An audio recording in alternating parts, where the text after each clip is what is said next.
ሰላም ጤና ይስጥልን የተከበራችሁ አድማጮቻችን፣ ዛሬ ከባለፈው ሳምንት የቀጠለውን ክፍል 2 ፕሮግራማችን ነው ዲስከስ የምናደርገው። በዛሬው ፕሮግራማችን ላይ በሶስተኛ ወገን ጣልቃ ገብነት ላይ ክፍል 2 ፕሮግራማችን ነው። በክፍል 1 ፕሮግራማችን ላይ እንደምታስታውሱት ሶስተኛ ወገን ጣልቃ ገብ ማለት ማን ነው? በማን አነሳሽነት ነው ጣልቃ የሚገባው?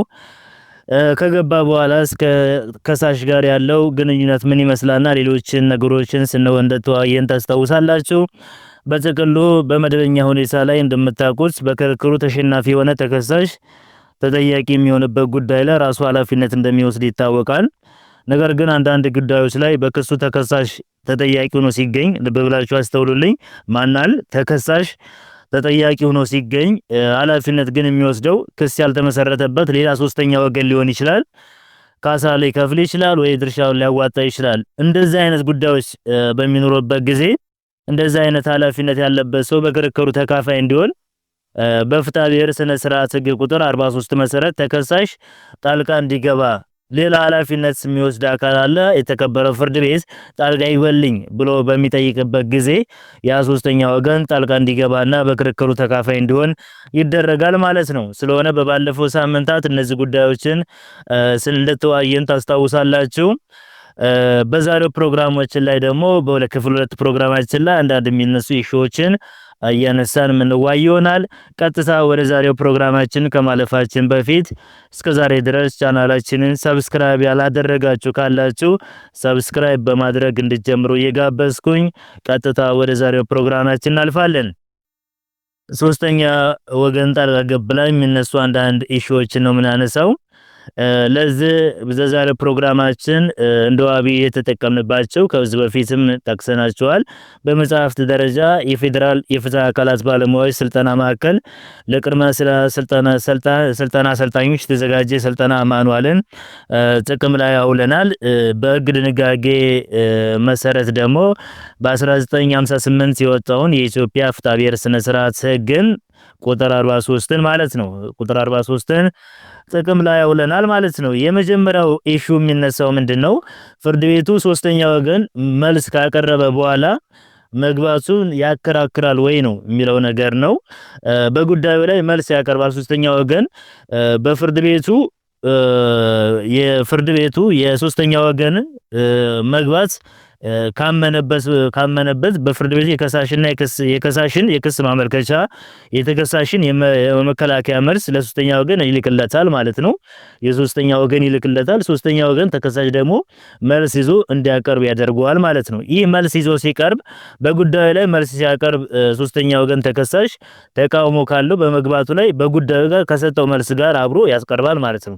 ለጉዳዩ ጋር በሰጠው መልስ ከመሰጠው መልስ ጋር አብሮ ተቃውሞውን ማስገባት ይችላል። ከዚያም ፍርድ ቤቱ የሶስተኛ ወገን ተቃውሞ ከሰማ በኋላ ሶስተኛ ወገን በክርክሩ ላይ መግባት አለበት ወይስ የለበት የሚለውን ጉዳይ ላይ የመጨረሻ ውሳኔ ይሰጣል ማለት ነው። ምናልባት በዚህ ላይ የተለየ አቋም ያላቸው አሉ።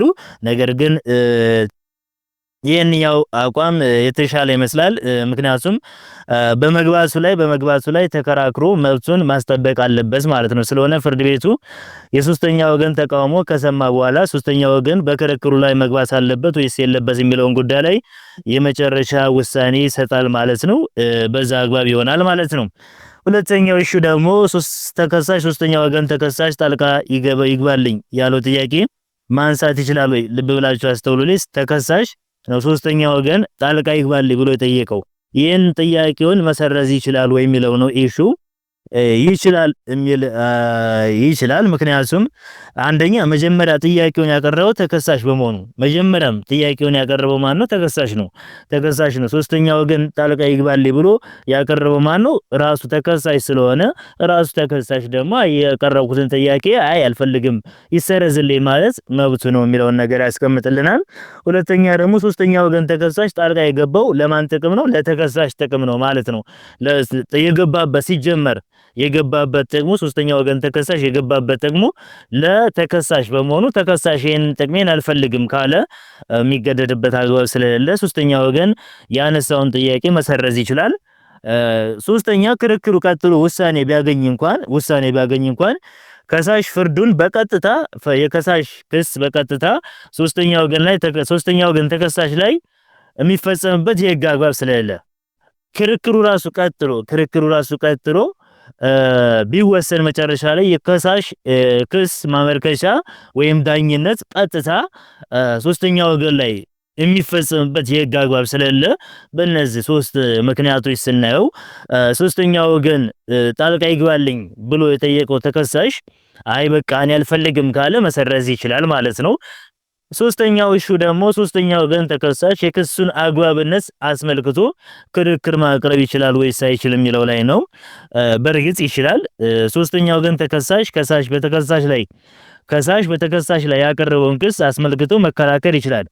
ሶስተኛው ወገን ጣልቃ በሚገባበት ጊዜ በክርክሩ ላይ በክርክሩ አግባብነት ላይ አስመልክቶ ክርክር ማቅረብ ይችላል የሚለው ላይ ነው እንደተነጋገርነው ይችላል። ሶስተኛው ወገን ተከሳሽ በተከሳሽ ላይ ያቀረበውን ክስ አስመልክቶ ክርክር ማቅረብ ይችላል። በጉዳዩ ያለውን ክርክር ማንሳት ይችላል። ነገር ግን የራሱንና የከሳሽን ልብ ብላችሁ አስተውሉልኝ የራሱንና የከሳሽን ግላዊ ግንኙነት በማንሳት